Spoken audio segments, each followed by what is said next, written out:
have and three dogs that I love more than life itself. And I'm in marketing at the moment. I've been in marketing and advertising for the past 17 years and really looking forward to changing my career.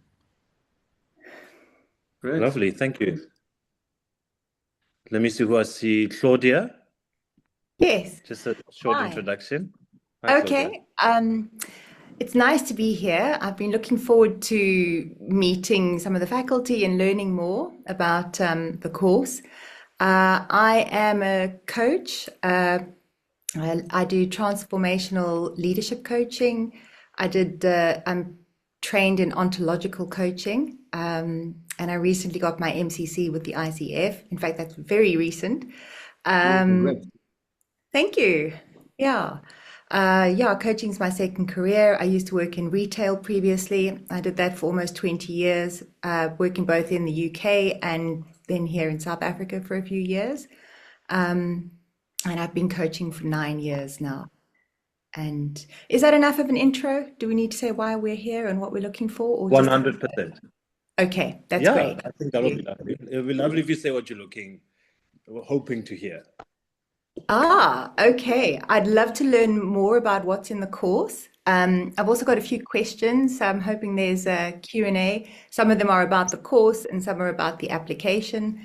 If just things like that. And yeah, also just to find out who else is here and the kind of people that are interested in doing the course, that sort of thing. Lovely. Thank you, Claudia. Thank you. Who can I ask next? Non Dumiso. Just a short intro while we wait for everyone.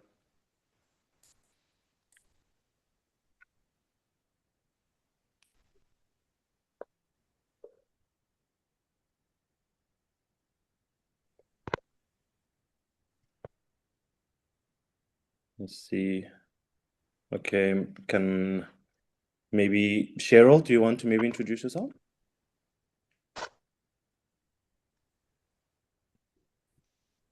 Hi everyone, I'm Cheryl and I work for the business school. I'm just here to support my team tonight. Thank you, Cheryl. Evening.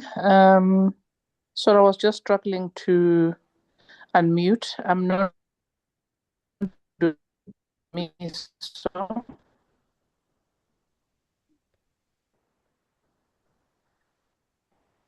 We're struggling to hear you. I think you're I'm connected. fifth station environment. Oh, Can you hear me? Yes, we can you hear me? Yes. Sorry about that. I don't have my camera on. I'm not quite comfortable. Not No, yet, no at worry. least. If that's okay. I'm 51 years of age. I reside in Gauteng, Kempton Park in particular. Like the first attendant, I have 3 dogs. Just lost our cat. And I'm wanting to change careers, obviously get into the coaching and advisory space. I work for the public sector currently, and I've been in the comms space for over 30 years now. Thank you. Thank you so much for joining. And sorry to hear about your cat. Yeah, we're still recovering from that loss. Yeah, it's terrible. I can let one more person introduce themselves. Let's ask Maxwell.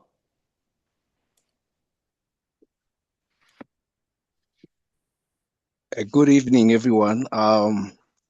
My name is Maxwell Mukwena. I currently reside in Free State, Ficksburg. I am a full-time pastor. I have a first degree in BSc in agricultural economics.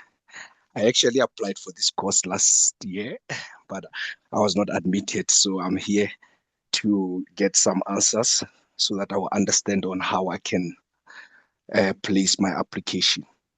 Thank you. Thank you so much for joining. Everyone, it's 6 minutes past, so I think I'm going to start officially. Welcome. on the call from the university side, we have Prof Nicky, we have Tumisang Zeka, our alumni, and we have myself, Henry, and Cheryl. Some of my teammates will be joining in between. So, Prof, if you can please share the presentation so long.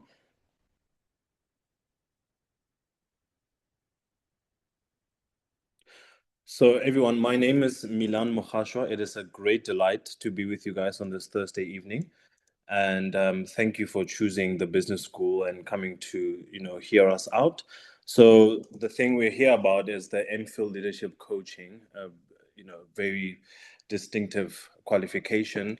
And on the next slide, you'll see that what our vision and mission is. Our vision is to globally be recognized as a source of value for a better world. Our mission is developing that through responsible leadership. And you'll hear throughout our presentation how important responsible leadership is for the business school. And things that are quite important for us are things like our values. So I'm just going to glance through them, but excellence, equity, respect, value creation, accountability, compassion are values that are very important to us. And on the next slide, you'll see we have a rock star, very diverse team of academics that we pride ourselves with, who, for us, something that's very important in the business school is not just being a number, but actually being seen and being heard and creating a world where responsible leadership thrives, and that can only thrive through really great academic staff. And on the next slide, you'll see that we are a top research university in Africa. The business school was established in 1964, way before my time, and still thriving. And we are a Triple Crown accredited institution, 1% in the world, just to brag a little bit about ourselves. And on the next page, you'll see the five very important elements of the business school. That we have 35,000 plus alumni network, so you'll be exposed to a lot of different. I think someone is not on mute. Ladies and gentlemen, please mute yourselves. Apologies, I should have made the house rules clear in the beginning. So 35,000 alumni worldwide. We have 15 partnership universities. We have 6 research centers, 34 core faculty, and 65 plus journal articles published in 2023. And on the next slide, ladies and gentlemen, on the 1st of April, our applications opened. So please make sure that you visit our website, apply, see the prerequisites needed. And on the 31st of October, it will be closing. And if you need RPLs on the 30th of September, a month prior, it will be closing. And on the next page, I will be introducing our prof today. Prof Nicky Terblanche is a professor and research supervisor on the MBA, MPhil coaching, and PhD programs at the Stellenbosch Business School. His academic interests include both leadership coaching and information system. He also runs an executive and leadership coaching practice. He has an MPhil in management coaching and an MSc engineering in electric engineering and a PhD in business management. Now that is impressive. Ladies and gentlemen, I'm introducing Prof Nicky to you. Thank you very much, Milan, for the introduction.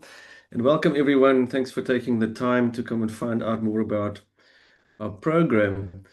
So it's always interesting to me to see which kind of people are drawn to the program. We have been running the program since 2010, so it'll be our 16th year this year.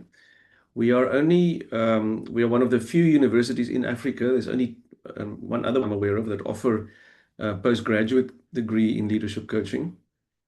We always draw people from very, very different backgrounds. So, any kind of previous career you can imagine. We've even had a Miss Universe as one of our participants one year. And that's what makes it so amazing, because to become a coach, you bring whatever life experience you have from the past, bring that into the program. And what's great about our program is we don't force a specific way of coaching. We facilitate a process whereby you create and develop your own signature coaching process and your own coaching model for a specific target market. And then you take that into the world. And also, just before I go into the actual slides, what's also important to notice is this is a master's degree, which means there is a research component. So two things will happen. We will teach you how to become a coach. So we don't assume that you know anything about coaching. And in fact, on the very first day, it's interesting to see how people have very different conceptions about ideas of what coaching is, often misconceptions of what coaching is. But we will start as if you know nothing. If you're already experienced coach, Claudia, like you clearly, the MCC qualification, we get a lot of experienced coaches as well because they come here to deepen their understanding of coaching from a theoretical perspective, and to get the piece of paper, if you can call it that, because it's getting very competitive out there in the coaching world. And if you have a master's degree, it sets you aside. It also lines you up for a PhD eventually, if you want to move into academia. That's what I did, for example. I was an software engineer, did the coaching route, eventually ended up in academia. So that's just the highlights. Let me talk you through the program, please. Write down your questions. From this process is I'll do my talk. We'll have one of our alumni talk to you as well, and happy to take Q&A afterwards. So why should you do this course? Well, so it's NQF 9. It's NQF 10 is PhD, so it's the second highest level. So it sets you up for a PhD or just give you a very high level of academic rigor. We are accredited with the European Mentoring and Coaching Council, and Comensa. We are not accredited with ICF. At EMCC, we are accredited at master level, which means if you complete the program, you immediately become a senior practitioner at EMCC, which is the second highest level. And it's a 2-year program, blended learning. So some of it will be on campus and some of it will be remote. Originally, the program was fully in person, which I loved because coaching is a very personal space. Then COVID happened, and as we all know, things changed dramatically in COVID. We went all online for that 1 year. It wasn't good because you still need the human touch, and now we have a blended approach where we have some online, some in person, which allows us to draw people from further away, people from Gauteng. This year we had people from, I think, seven or 9 African countries outside of South Africa that joined the program. So really nice and diverse.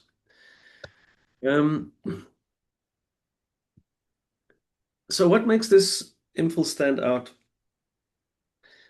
To me, there's a few things that you learn when you come and do the program. As I said, the main thing is you'll learn how to become a coach. We'll teach you coaching skills. You get assessed at master level. You can walk out and you can start a coaching practice, which means you can earn money straight away. At the moment, the average rate of executive coaching earning is anything between 1,500 to 5,000 Rand an hour. I find that in Johannesburg and Gauteng, people charge a lot more, but you can easily charge 2,500 Rand an hour as an executive coach at the top level, at the senior level. But secondly, you will also network and you will meet incredible people. You'll become very close with these people because part of the whole training is that you coach each other and you get divided into quads. The assignments are individual, but you have support groups throughout the year. And I promise you open up to each other because even these small little exercises of coach me on this, coach me on that, you open up about who you are. You go really deep inside yourself. But also, very importantly, you will learn a lot about yourself. To me, this was whatever money you spend on this program, if nothing else, you will know yourself better. For some people, it's transformational. They really come out to be completely different people because you have to confront who you are, your own patterns of thinking and behaving, your assumptions, your fears, your hopes. Because after all, for you to become a coach for other people, you have to know yourself. So it's a completely transformative experience purely from just what you experience. So there's all these other things as well. I must maybe just mention that AI, artificial intelligence, it's everywhere now. I am one of the world leaders in artificial intelligence coaching research. I basically started the field about 6 years ago. And just yesterday, I lectured to the first-year students. So we will also be putting you on the cutting edge of how to incorporate AI into your practice. Also, interestingly, we use an AI software platform that helps you to hone your coaching skills. So it's a platform where you will record your coaching sessions. The AI will analyze your coaching sessions, and it will give you feedback on where you can improve it. It even has the ICF competencies built into it, which we're not using, but it can do that to show you which of your coaching skills are lacking and what you can do about it. Incredible. We've been using this AI tool for the past 4 years. We're one of the few people in the world that use it. And both the supervisors and the students tell us that it's helped them incredibly to improve their coaching skills. So AI and coaching is built into this whole program. So what does it look like, your actual learning journey? You will walk out with coaching credentials. Importantly, you will have a niche because, unlike other coaching programs where they teach you a specific way of coaching, you really construct your own coaching approach throughout the year, through a number of assignments and through lectures, through practice. You decide who your niche market is, and then you walk out to say, I have spent a whole year focusing on this kind of coaching I want to do. And you can confidently then say that it's been informed by various learning activities and practices. Yeah, I mean, there's all these other things as well. But basically, at the end, it's about you having a signature coaching style. Plus, because you do research in the second year, you acquire academic knowledge specifically about how coaching works. One of the challenges we have in coaching is that it's not a regulated profession. It's not like psychology or medicine, law, for example, where there's an external body that regulates, a government rules that regulates it. Coaching is self-organizing, so there are bodies like International Coaching Federation, European Mentoring and Coaching Council, Comensa, South African body, but they are self-regulatory. And for something to be considered a profession, you need a practice, which we practice coaching. You need a control body, which are self-regulatory, but importantly, you need a body of knowledge. You need scientific evidence to explain to us how coaching works. And coaching has been notoriously bad.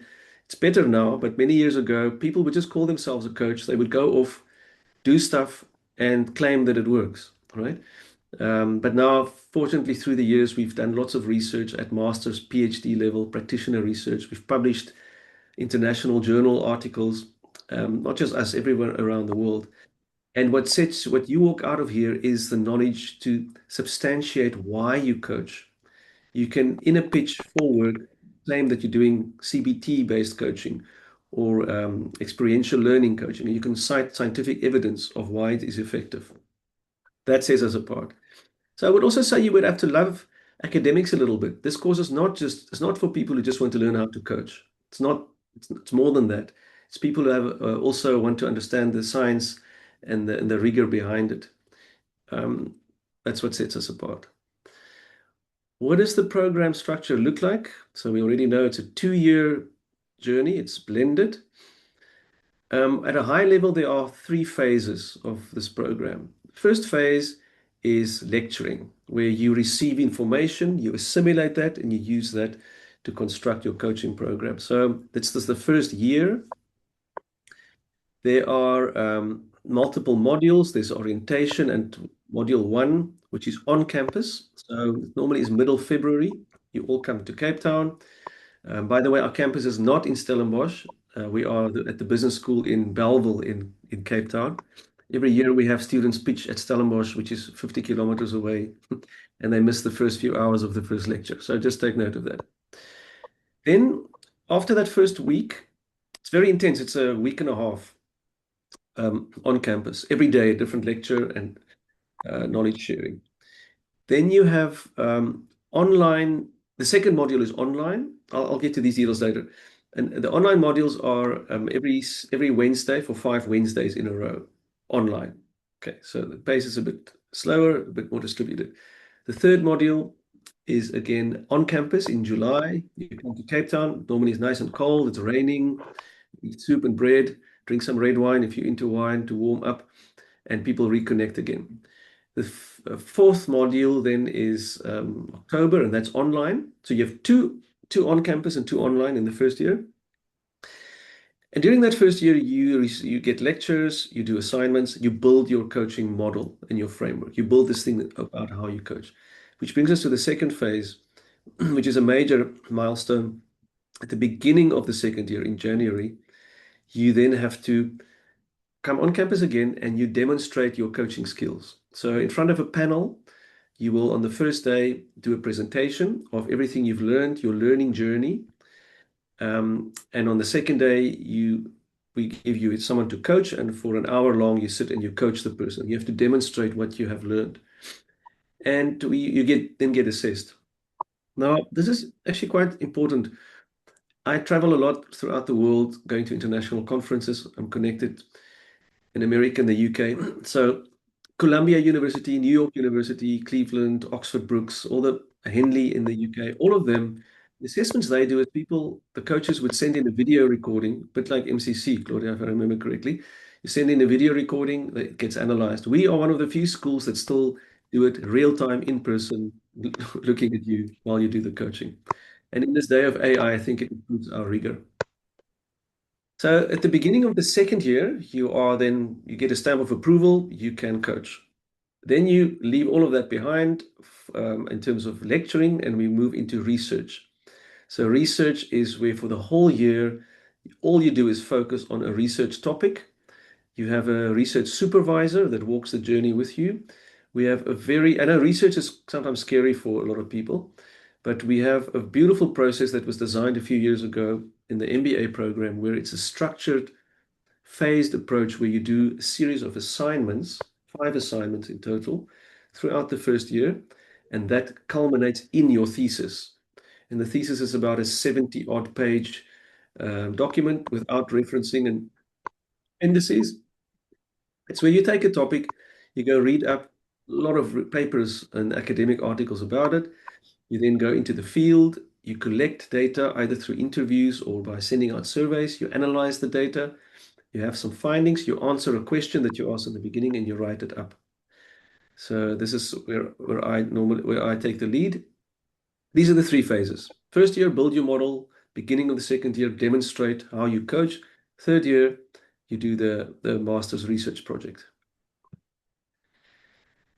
I've said this now inadvertently, but you can see it just nicely spread out. Orientation in module 1 on campus, fundamentals of coaching. So what is coaching? What is learning? The psychology underpinning it, ethics. We give you a few coaching models to go and practice immediately when you go out. Then you go away, and in between module 1 and 2, you do an assignment, you meet in your groups, you have a supervision session, and as I explained, module 2, you're on campus again. No, you're not on campus, blended, and here we look at business coaching. What does coaching look like in the business context? What is performance coaching, experiential models? So we put it and take it a notch up. The third module is on campus again for a block week, and we go to leadership coaching. What is leadership? What are the challenges they face? How do we facilitate their transformation? Fourth module is then advanced coaching. We look at concepts like Ubuntu coaching, team coaching, personal construct. So you see it gets increasingly more complex as you go along from module 1 to module 4. And then the year 2 is on campus again, and that's where you come and demonstrate your coaching approach. And then the rest of the second year is the research. So nicely spread out. What did I not cover? I think this is all, I've said all of this. Maybe just to mention that the faculty, another thing that puts us apart, we use many different faculty. Almost every lecture is someone else. So we get professionals in from not just locally, but also abroad. In the first module, I'll always get a celebrity from overseas. We've had Eric De Haan. Last year, we had David Drake from Narrative Coaching. So I'm personally friends with many of these people through the conferencing. So they come on campus and they teach. In the third module, we have Richard Boyatsis, who's also very famous internationally. But also then locally, we use the big names in the industry who've been doing it for 10, 15, 20 years. People who established coaching in South Africa, they are our lecturers. Each one will give you their perspective on coaching. And you take little bits from whatever you hear from all of them, you build your own model. So I want to make it clear as well, this is not a color in by number program. You don't join this program to be given a textbook, memorize it, and become a coach. We expect of you to be able to conceptualize and to draw from lots of different theories and models integrated into your own world. So people struggle with the program if they can't think conceptually. Of course, I don't want to make it sound scary. We provide a lot of support along the way with supervision and with group support. And also the complexity increases slowly from the first assignment further on. But I would say that you must like being able to think conceptually. You must like theories. You must like models and those kind of things. It is a master's level program. It's not a here's the 5 steps to coach someone. It's really open to a wide number of people. We find people who want to become coaches, right? People who want to do career change. They're tired of corporate or whatever they are at. That's where I was at. I couldn't stand corporate any longer. I just needed to get out. And I did this program in 2012, got my master's degree, and it set me up. I could open my coaching practice. So yes, you can become a coach, or if you're already a coach, you can improve your skills and you can hone that. But we also get people who never maybe want to coach necessarily. They are HR practitioners. They work in organizations where they want to bring coaching into the organization. They need to manage coaching and they want to understand how it works. Or we have internal coaches. We also have people who are managers and leaders, and they just want to learn the skill of how do they manage their people with a coaching approach. So it's not just for people who want to become professional coaches. It's for anyone who wants to learn how to use coaching in their daily work. And finally, admission requirements. You need an honors degree or a 4-year bachelor's degree, so NQF level 8. So if you have a 4-year, like an engineering degree, and there's some other 4 years, or an honors degree, then it's fine. Minimum of 4 years experience working in people management. So typically we want to see that you've worked with people. There might be psychometric testing optional, and then also you have to write 2 essays. One on coaching research, but it's very high level. I ask you to compare 3 different coaching approaches. You can go and Google it, and also your motivation for why you want to do this. It's just so we can see that you can put arguments together and you can convey your thoughts in writing, because remember, all the assignments are written assignments. So you must be able to write. Writing is very important. There is a RPL route, recognition of prior learning, which means if you don't have these academic backgrounds, but you have industry experience, or you maybe have a bachelor's degree, I think you need at least a 3-year bachelor's degree, then you might still qualify. But I must say, just a final thing on admission requirements, it is a first come, first serve. So if we can only take 40 students a year. There's a limitation based on the supervision capacity we have, and we are substantially oversubscribed every year, which puts me in a great position because I can handpick the top people that I think would be best. And I say top people, I pick people who I believe have a good chance to pass the program. I don't want to admit people who I don't think has the academic ability to make the program, because it is a master's degree. Yeah, but we're highly oversubscribed. So if you are interested, it's better to get your application in sooner rather than later. I think that's end of my bit for now, Milan. I'm happy to take questions later on.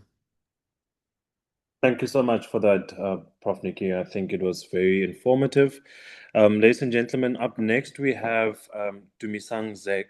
Just to quickly introduce her. With 20 years at the intersection of human capital strategy and commercial leadership, Dumisang brings a rare coaching perspective forged across the telecoms and fintech sector, working alongside C-suite executives at the highest level.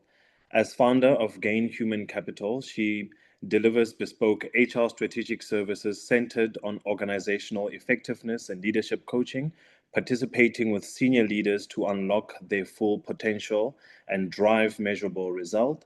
Dumisang also serves as Senior Manager, HR Business Partnering at MTN South Africa, where she operates within the commercial business to deliver strategic HR partnering to leaders.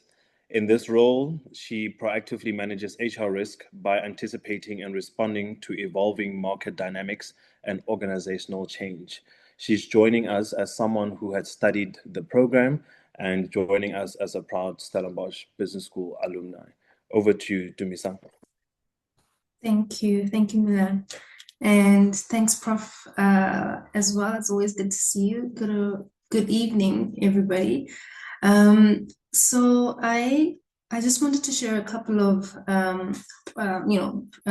stories about myself. I think Milan has done a professional background. I currently work in human resources for MTN South Africa. And I also, in parallel, run an HR consultancy organization. But a little bit about my journey as how I landed into this program. I had always wanted to study this MPhil Leadership Coaching for the exact reason that Stellenbosch Business School was one of the few, I think only one or two universities that offered it. So my dream to really be part of the MPhil program probably started 5 or 6 years ago. And I tried to get in. Eventually I did. And wow, it was an amazing experience. I think what Prof Nicky mentions in the beginning, he underplays the transformational part a little of this program. Coaching is such a personal, deeply reflective practice, and you must have a deep love for making things around you better, people, societies, businesses. And what really opened me up as I was part of this program, not being an academic at all, was the part that really changed how I saw myself, how I saw my contribution to the people around me in my ecosystem, my organization, but also how I redefined and really sharpened the values and my intent as I professionally moved through the world. The first year was intense. I'm not a natural academic. I'm not saying that to scare you, but I think, again, Prof underplays it a bit. It is an academically demanding program. However, what you will find on the program are some of the best academic names in the field of coaching and leadership effectiveness. We had the pleasure of Richard Boyaski on one of our modules.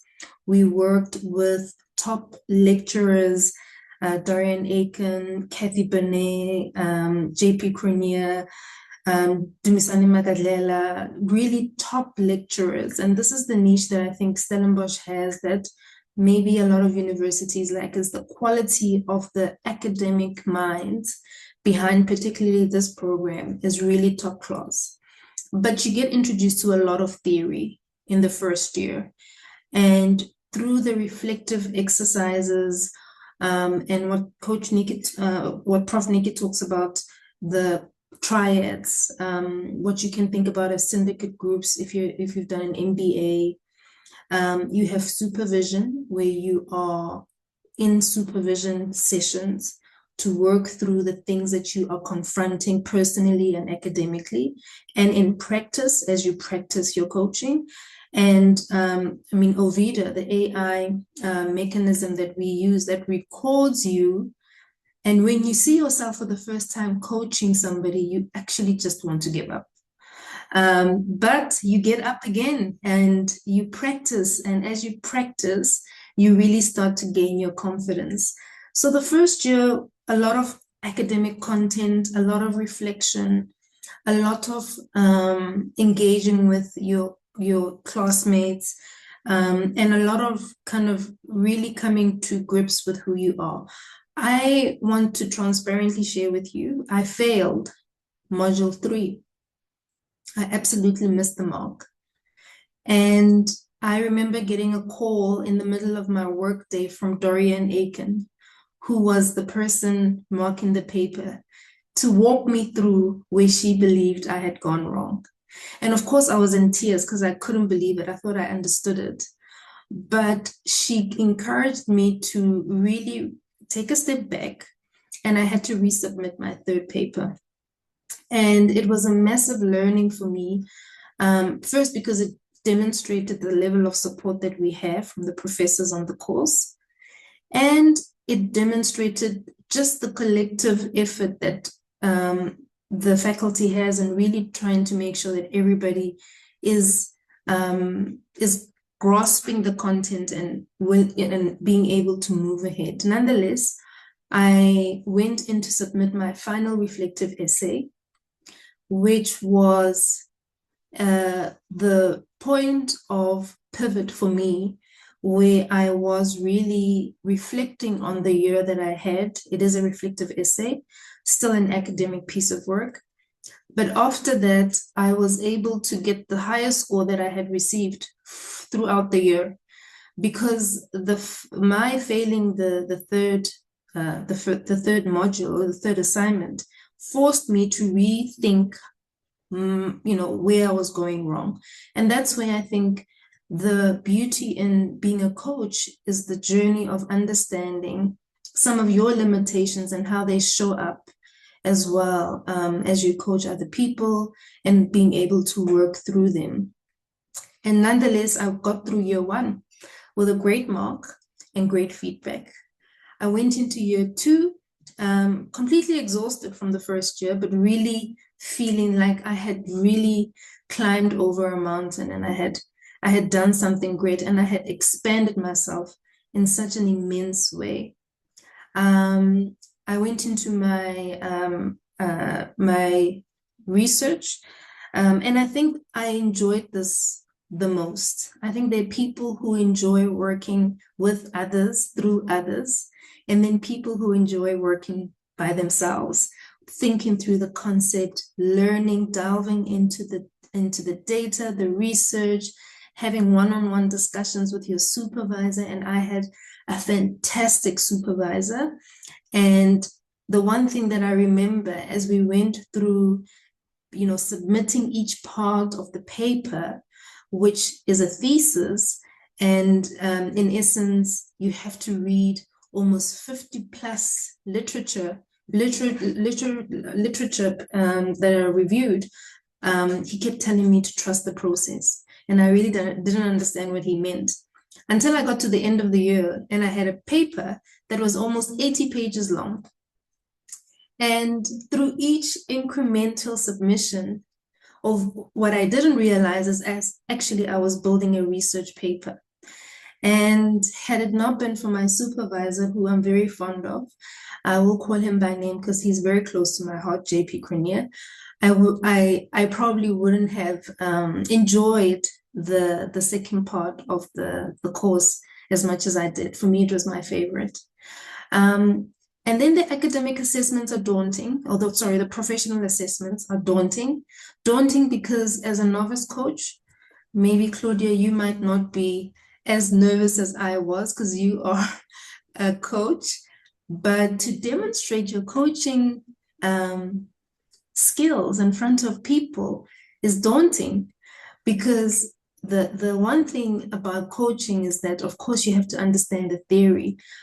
You have to understand yourself and who you are, but then to bring that into the intersection of putting that in front of everybody to see is vulnerable. But the process of putting together your own coaching model, unique to you, forces you to really put something together that is authentic. And as daunting as it was presenting your coaching style and your framework, the theories that underpin it, including the values that you bring as a coach, as an individual, it was a great learning curve, because it just reminds you that the more you coach, the better you become. And I can say, if you're a fixer like me and you want to jump into a conversation and tell your client what to do, this really pulls you back to stop yourself from doing that and really be at service to the client. So it was a phenomenal experience. I don't think you go into this program and you come out the same person. Whether you're in advertising or HR, and you work with people, whether you're a pastor in a church or you're a project manager, you'll find that once you come out of the program, the way in which you approach your professional life changes exponentially.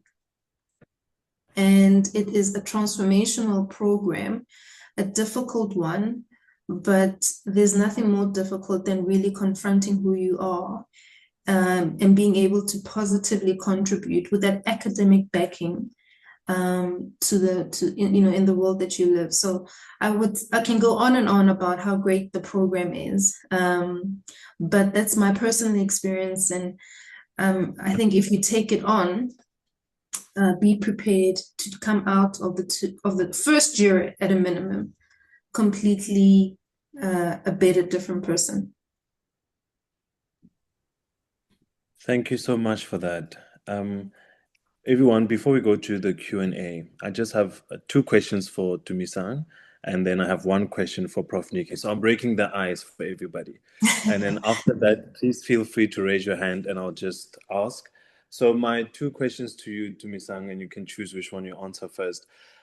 You spoke about, how demanding the program is. What was something that was very important in terms of your thinking as to what needs to adjust from, between work, between life? How did you manage all of that? How did you adjust? That's the first one. And the second one is, what was the big aha moment during during the 2 years, something that really clicked and you're like, I understand why I'm here. So that's my question. And then after that, I'll ask Prof Nicky my question. Maybe I can ask to start from the beginning. Sorry, from the back of your question, the second question. Sure. The one thing that I didn't mention is part of the experience also requires you to get a coach. And it is so important because I worked with an ex-Stellenbosch alumni a coach in her own self, in her own right. And I think that the big aha moment for me was when I didn't make the 3rd assignment.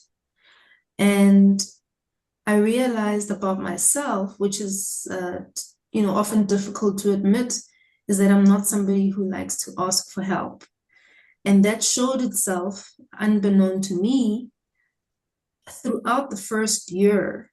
And it's something that my coach and I during the program really worked to wrestle with. Because if it shows up in your academic learning journey, it's obviously showing up elsewhere in your life. And that's the integration that I quite enjoyed. So that was the big aha moment for me. And that's really why I was able to write a pretty good reflective essay at the end, because when I realized that I could see that retrospectively I kind of worked in my own little silo, and that didn't serve me well at all.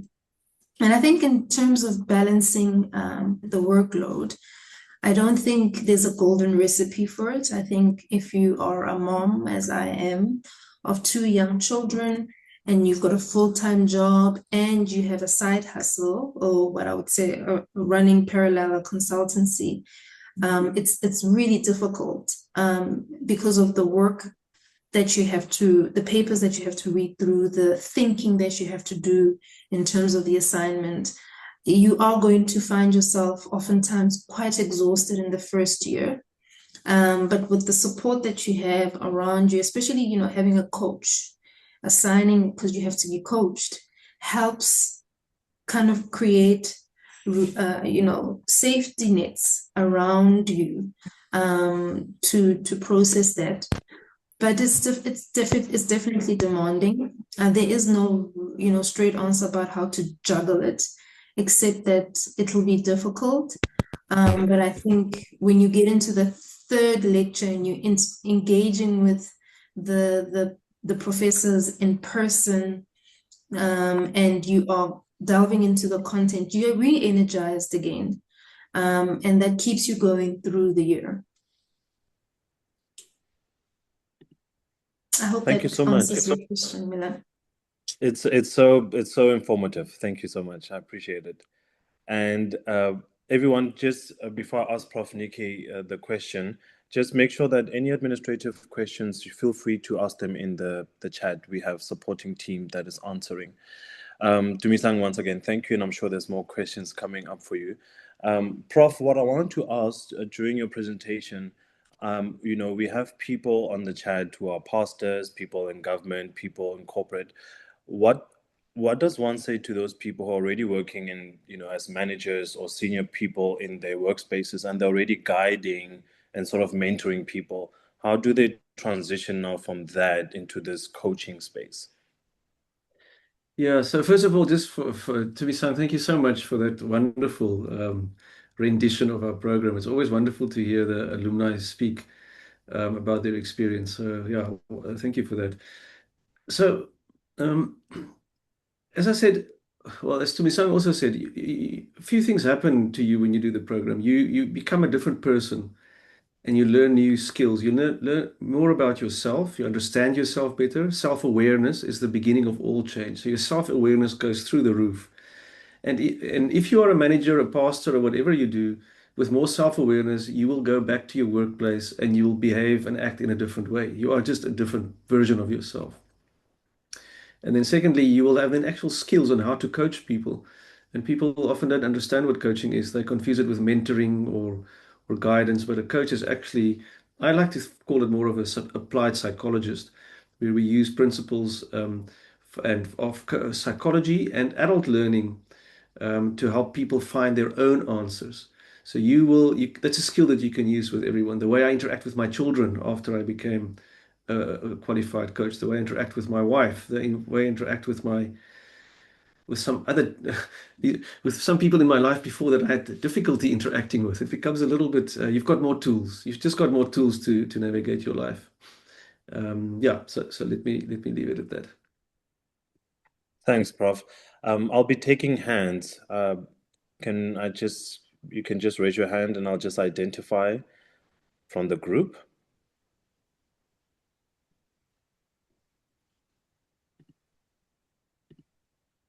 The chats in the chat box. Claudia, I'm giving to Claudia. Please raise your hand so long, and then I'll just identify you. Go ahead, Claudia. Yeah, thank you so far. This is really interesting. I know it's probably hard to quantify, but what's the typical amount of time you would need to invest in reading and doing the assignments, maybe on a weekly basis? Is there a range that you could give just to give a sense? Maybe Tumi-san, you did it more recently. It's while you think of that, Tumi-san, I think it's so different for everyone else because people are different learning styles, different speeds of learning. Some people are conceptualizers, might be easier than not. You would have to engage every week on this because remember, there's pre-reading you have to do for each module. So there's quite a lot of articles you have to read. Then there's the assignment you have to work on actively. That entails going to coach someone, reflecting on it, but also having to read up on it. Then you have your quad or triad practices where you meet each other once or twice in between each module. You have to receive coaching, which is fantastic. Obviously, someone coaches you. You also have to coach other people. I don't think I mentioned that. You have to do at least 45 hours of coaching in the first year and 45 hours in the second year where you have to practice your coaching. Did I forget anything, Tumi-san? But for you, how was it? I mean, how many hours would you say roughly you spend per week? I would say per week I probably spent around 12 hours. I would say 2 hours a day. I did 2 hours a day, and then I did a lot of it. If I skipped, then I would, compress, I would say 5 or 6 hours over the weekend, catching up. And taking on reading. And I think what we were encouraged to do is to read, beyond the suggested papers that would be loaded on each of the modules. So that's roughly the time investment to read. And invariably, you read a lot more when you are busy with your assignments. So even if you don't get through that 12 those 12 hours in a week, when you have an assignment coming up, it exponentially goes up because you're going through referencing correctly the papers, and going through finding the literature. So if you're not naturally inclined to, read all the time, you'll get to it when you're doing your assignment. And so don't feel overwhelmed by it if it's an area of concern. So that actually, it's interesting because so how it works, it's a 180 credit program. And a credit, we say roughly you should spend 10 hours on a credit. So it's 1,800 hours over 2 years. And if I punch the numbers in now, it comes to about 2 hours a day. So, Okay. so the theory, the stats correlates what you say. Scientists. Yeah. Okay, Yeah. thank you. That really helps. Thanks.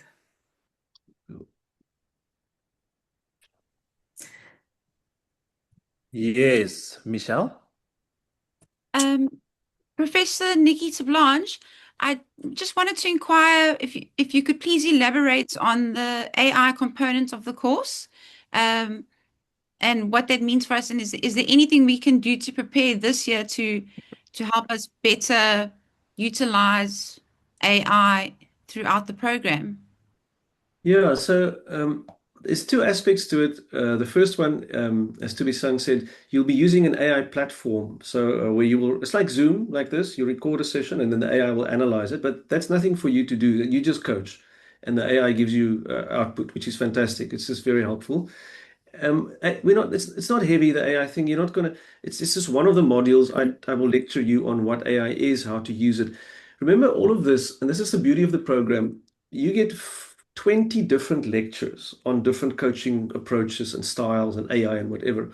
Some of them you will sit there and you think, this is a lot of nonsense. I really I don't agree with what this person is saying. And then it's fine, then you let it go. For someone else, that might be the golden nugget that they wanted because that's what they want to use in their practice. So with AI, when I do the lecture on AI, I give you lots of tools, lots of reading. You decide, this is fantastic. I want to bring AI into my practice. And then you adjust your model because your coaching model evolves through the year. You add new things, you take it out, you experiment with it. And maybe you just love AI and you add it in. Or you say, you know what, this AI isn't for me. I'm leaving it out. But the awareness is there. So the short answer is no, nothing. Don't worry about the AI. It'll come over across your path. You can choose to engage with it or not. And what you can do if you want to this year already is just start reading. Start reading up on coaching. If you're a novice coach, if you've never coached before, start reading a few books, maybe some research articles, familiarize yourself with what coaching is. If you can even, start, I almost don't say, don't start practicing coaching on someone if you don't know what it is. But there are some books that you can read about how to do basic coaching conversation. You don't have to go into psychology of it. So reading, I think, would be a good thing. To be honest, anything you would have done in your year before that you think might have been useful? Well, in the year before, actually, I think I mentioned before, you don't know this, Prof, but I had a degree when I wanted to come into this program. I think there was somebody on the call who asked about that. I spent the first year before the program in the PG DIP for leadership development. Get the honors level. Yes, at the honors level. And that's what I did. I think there was a question in the chat. So I spent a lot of that first year kind of going through that program. And I jumped straight into the course. And I mean, Ovida, if we speak about, I did no prep at all in terms of being, in fact, I wasn't even aware before I joined the program about the intersection of AI and coaching. I think Prof is an expert on that, and we really got to understand how that comes together. Look, I wouldn't suggest that you write your assignments through using Claude or ChatGPT or anything like that, because the university has very strict rules around the use of AI in terms of academic writing. But AI in this context is how do we use the technology to improve coaching capabilities and competence? And that's really how it focuses itself in the course. Thank you very much. I appreciate it. Thank you. Pleasure. Are there any other questions, ladies and gentlemen? Please raise a hand if you have a question. I can ask so long, maybe to Misang. Before doing the masters, how do you think did you showed up differently back into the corporate space, into work, into how you do your day to day? Like, I'm sure there was a big difference. Phenomenal difference. I think this is the thing that you don't realize when you're in the trenches. I think the difference is, first of all, I'm more aware of who I am and my blind spots. And I was part of my model was around cognitive-based coaching, and it's fascinating, of course, as a coaching model. But I am more regulated in the workplace, which means whereas before a lot of things would trigger me down a rabbit hole, I now know how to, for myself, interrupt those triggers. I think as a professional, I listen a lot more, and I find myself in my current role not only using the coaching approach with my own team, which makes managing them a lot different, but with my business customers, it helps me gain a lot of trust, which is important in the work that I do. And you would be surprised at how many senior leaders are really struggling just with the vortex of issues that they are confronted with. And coaching really allows them through, the techniques that we are taught to solve the problems for themselves. So it has exponentially improved how I show up as a business partner, and also how I solve for problems. Whereas before I would have really taken a surface level look at the people issue or the commercial issue, I'm now able to really understand the interpretation of the issue from the leader themselves. And I think in business, it's oftentimes how leaders understand the problem that leads them to whatever the solution may be. And if you can help them through that thinking, it could be that their solutions or their responses to business problems are a lot more refined. And that's where I think you see the impact of coaching in a professional environment. Thank you for that. So I see no hands, ladies and gentlemen, but I'll just ask another one to Prof. Prof, in a world where everybody just wakes up, does what they have to do, come back home, we are realizing that intention and impact is becoming more and more important. What would you say is the greatest impact of this program?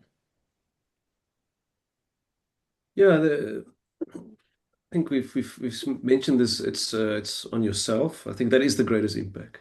Impact is on yourself. You're a changed person, and then the ripple effect of how a changed individual go out into the world and how they affect change. There was actually a study that was done, a massive study a few years ago in Australia, where they coached, I think it was something like 270 people were coached in the organization, and they used social network analysis, which is a technique where you can measure the impact of individuals in a network outside of them.